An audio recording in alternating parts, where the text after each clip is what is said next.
Shalom sahabat John Pregador. Senang sekali bisa bertemu kembali dengan sahabat di channel ini.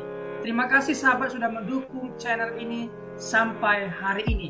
Saya berdoa kepada Tuhan, kiranya Tuhanlah yang membalas dan memberkati kita semua. Pada kesempatan kali ini kita akan dilayani oleh seseorang yang tentu pasti akan memberkati kita. Oleh sebab itu, mari kita dengarkan baik-baik pesan yang akan dibagikan. Bila perlu kita catat dan kita bagikan kepada orang-orang yang kita kasihi, sehingga mereka juga mendapat berkat seperti kita. Baiklah, langsung saja kita dengarkan pesan penting yang akan memberkati kita semua oleh seorang yang dipakai Tuhan luar biasa. Namun sebelumnya, mari kita berdoa.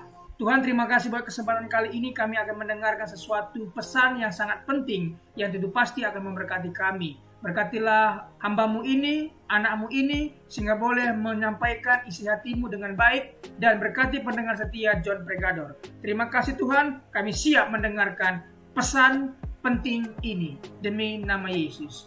Amin.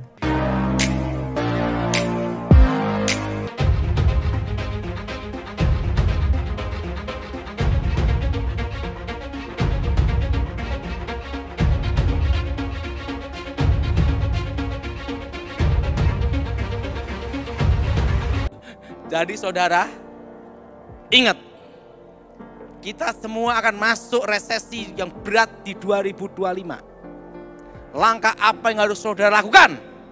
Pertama, jangan utang bank. Karena bunga bank akan naik. Jelas? Pak, yang terlanjur utang gimana?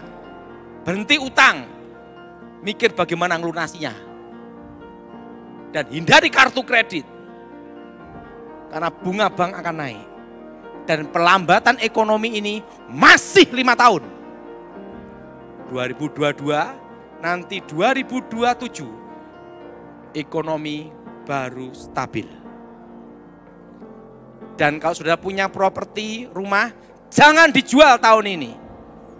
Karena pasti akan ditekan harganya. Karena ekonomi tidak baik. Nanti yang kalau mau jual properti itu tahun 2027. 2000 berapa? 27. Harga properti langsung naik. Dan kalau pas jual harus ingat saya, Daud Tony, komisi 2%. Itu tahun berapa? 2027. Dan ingat, jangan utang. Saudara semua simpan emas. Nabung emas, sekalipun emas hanya 1 gram, 2 gram, tapi yang 24 karat, simpen. Tapi bukan Mas Joko. Bukan Mas Joko. Simpan apa? Emas. Apa saudara? Simpan emas. Karena harga dolar udah naik, jadi simpan emas saja. Sebulan sekali beli emas. Bila perlu 1 kilo, kalau ada rezeki. Kenapa? Karena kita nanti ingat Yusuf 7 tahun masa kelimpahan dia simpan. 7 tahun masa kelaparan dia keluarin. Karena 2025 itulah resesi yang sebenarnya. Jelas? Jelas? Jelas? Ingat, Presiden, BI, dan Menteri Keuangan berkata apa? Ekonomi 2023 was-was, betul? Betul? Jadi saya beritahu semua, simpan emas. Dan ekonomi tahun ini apa? Bergerak. Dan pesan saya, Palangkaraya ini kan tanahnya banyak, masih murah-murah, masih tidak terlalu mahal kayak Jakarta. Saudara beli, gunakan untuk berkebun. Karena harga pakan, harga makan akan naik. Jelas? Jelas? Tanam pohon yang jangka panjang kayak nangka, itu apokat, durian, macam-macam pokoknya yang jangka panjang. Tanam itu semua. Karena nanti itu akan diperlukan di tahun 2027. Harga makanan jelas saudara? Jelas? Buah-buahan, saudara, semua berkebun. Ingat, karena ini akan terjadi masa susah. Itu nanti di mana harga-harga naik di 2025. Nah, Dan saya percaya jemaat di Palangka ini pasti dipelihara Tuhan. Amin. Kalau ingat berkebun, apa saudara? Apa saudara? Semua berkebun semua. Maksimalkan tanah semua. Kenapa saudara? Karena ingat, ini nanti akan berguna di tahun 2027, 2026, 2027 sampai seterusnya. Karena sampai seterusnya, ingat, tahun ini dunia krisis pangan. Jelas? Jelas? Dan ini akan terus berlanjut sampai 2035. Dan saya percaya Tuhan pelihara kita di masa-masa krisis. Siapa yang percaya, angkat tangan muda. Mari kita bangkit berdiri. Hari ini kita akan membahas tema cara menghadapi resesi dan krisis menurut Alkitab. Resesi dan krisis adalah situasi sulit yang dapat mempengaruhi kehidupan kita. Mari kita jelajahi prinsip-prinsip Alkitab untuk menghadapinya. Pengertian resesi dan krisis. Resesi adalah penurunan signifikan dalam aktivitas ekonomi. Krisis adalah situasi yang terjadi ketika normalitas terganggu dalam berbagai aspek kehidupan. Prinsip-prinsip Alkitab dalam menghadapi resesi dan krisis. Alkitab memberikan panduan yang bermanfaat untuk mengatasi kesulitan finansial dan tantangan hidup. Mari kita eksplorasi prinsip-prinsip ini.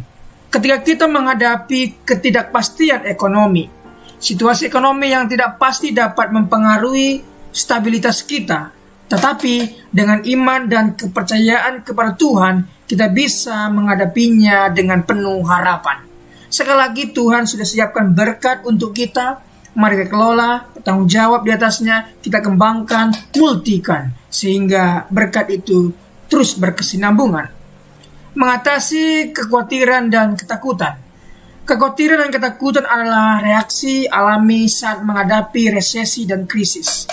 Namun Alkitab mengajarkan kita untuk percaya dan menyerahkan segala kekhawatiran kepada Tuhan. Sekali lagi, Alkitab mengajarkan kita untuk percaya dan menyerahkan segala kekhawatiran kepada Tuhan. Prinsip kebijaksanaan keuangan menurut Alkitab.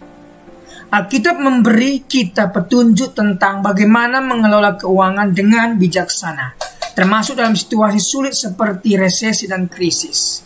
Resesi dan krisis bisa saja datang kapan saja, akan tetapi kita harus punya skill, kemampuan yang Tuhan sudah berikan kita kembangkan dan kita bisa berhasil beruntung di dalam talenta-talenta yang Tuhan berikan itu. Menggunakan sumber daya dengan bijak dalam masa sulit. Ketika kita menghadapi kesulitan finansial, penting untuk menggunakan sumber daya kita dengan cerdas. Alkitab memberikan petunjuk tentang tanggung jawab dengan harta kita. Ketika kita diberkati, mari kita mengelola berkat yang kita terima dengan baik. Jangan terima berkat langsung habis begitu saja, tetapi ada pos-posnya, ada untuk ditabung, ada untuk memberi untuk sedekah dan lain sebagainya. Semuanya ada posnya, jangan sampai hari itu dapat berkat, hari itu juga habis. Tidak ada ajaran Alkitab seperti itu. Kita harus menggunakan sumber daya kita dengan cerdas. Penyelesaian Alkitabiah untuk memulihkan dan pemulihan keuangan. Ketika kita terjebak dalam resesi dan krisis, Alkitab menawarkan solusi dan harapan untuk pemulihan dan pemulihan keuangan. Sekali lagi Alkitab menawarkan untuk cerdas dan bijaksana mengelola keuangan dan berkat yang Tuhan berikan. Jangan sampai kita matanya sudah melihat yang hal-hal yang ingin beli dan sebagainya. Ada sel-sel dan seterusnya. Jangan terpengaruh, jangan tergiur, dan jangan kemudian kita lakukan tindakan yang tidak berguna untuk hari depan. Nah, inilah penjelasan perihal tentang cara menghadapi krisis, resesi menurut Alkitab. Mari kita gunakan prinsip-prinsip Alkitab. Mari kita cerdas, mari kita bijaksana mengelola keuangan yang Tuhan percayakan kepada kita. Seperti yang dijelaskan oleh hambanya Evangelis Daud Tony, mari kita apabila ada uang, belilah tanah, apabila ada uang, belilah emas, apabila ada uang, berkebunlah. Sehingga apabila ada krisis, resesi datang, kita punya lahan, kita punya tanah, kita punya kebun untuk bisa kita kelola, dan mulai dari tanah itu, kebun itu, kita bisa hidup dan bertahan. Terima kasih. Apabila ada saran dan masukan, boleh tinggalkan di bawah video ini. Tuhan Yesus memberkati. Terima kasih sudah menyaksikan tayangan kami hari ini. Kami yakin kita diberkati melalui video ini. Banyak pelajaran yang bisa kita ambil. Catat, renungkan dan aplikasikanlah dalam kehidupan kita. Sahabat, dalam hidup ini, kita selalu diperhadapkan dengan pilihan-pilihan. Mau memilih buruk atau baik, pasti ada konsekuensinya yang akan kita pertanggungjawabkan di kemudian hari. Oleh sebab itu, firman Tuhan tegas mengatakan dalam Matius 12 ayat 36, setiap kata sia-sia yang diucapkan orang harus dipertanggungjawabkannya pada hari penghakiman. Ibrani 4 ayat 13. Dan tidak ada suatu makhluk pun yang tersembunyi di hadapannya, sebab segala sesuatu telanjang dan terbuka di depan mata Dia, yang kepadanya kita harus memberikan pertanggungan jawab. Oleh sebab itu kita harus senantiasa menjaga hidup kita sebaik-baiknya. Jangan sampai Tuhan mendapati hidup kita tidak ada bobotnya.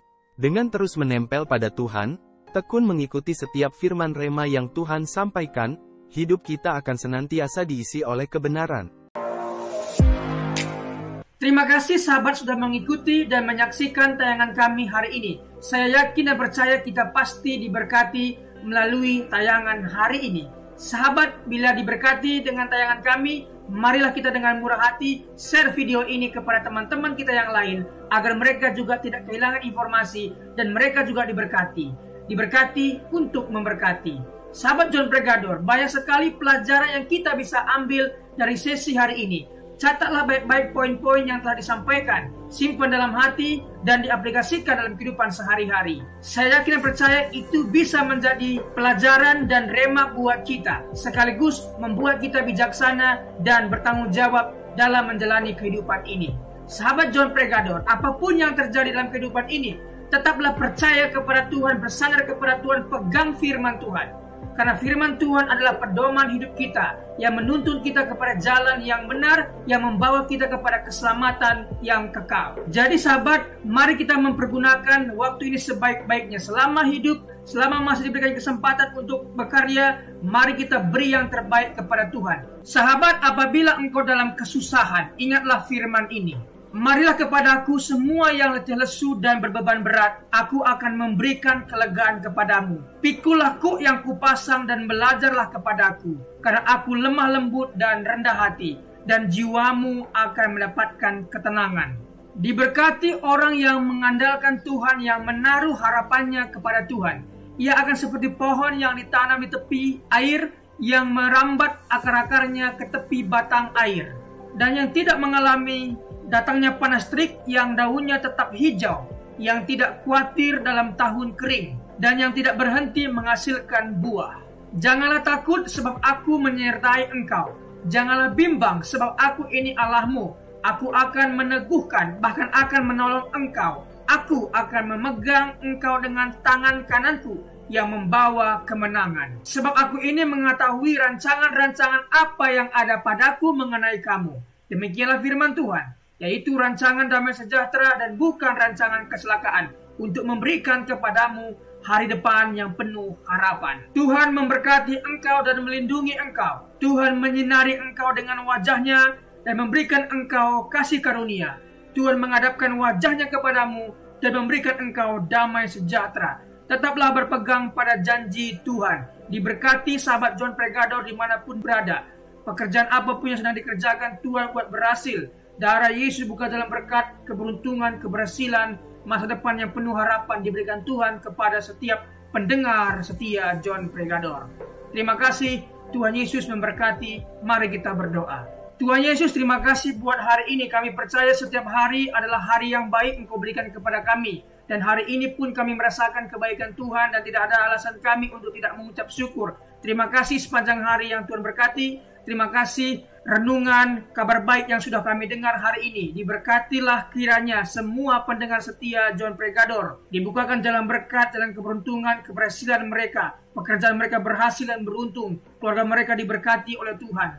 Terima kasih Tuhan Yesus. Pertemukan kami di hari-hari berikutnya dengan keadaan sehat dan baik, diberkati oleh Tuhan Yesus. Terima kasih buat pembicara narasumber hari ini, diberkati pekerjaan, usaha, bisnis apapun yang mereka kerjakan, Tuhan buat berhasil dan beruntung. Terima kasih Tuhan Yesus. Demi nama Tuhan Yesus kami berdoa dan mengucap syukur. Haleluya. Amin.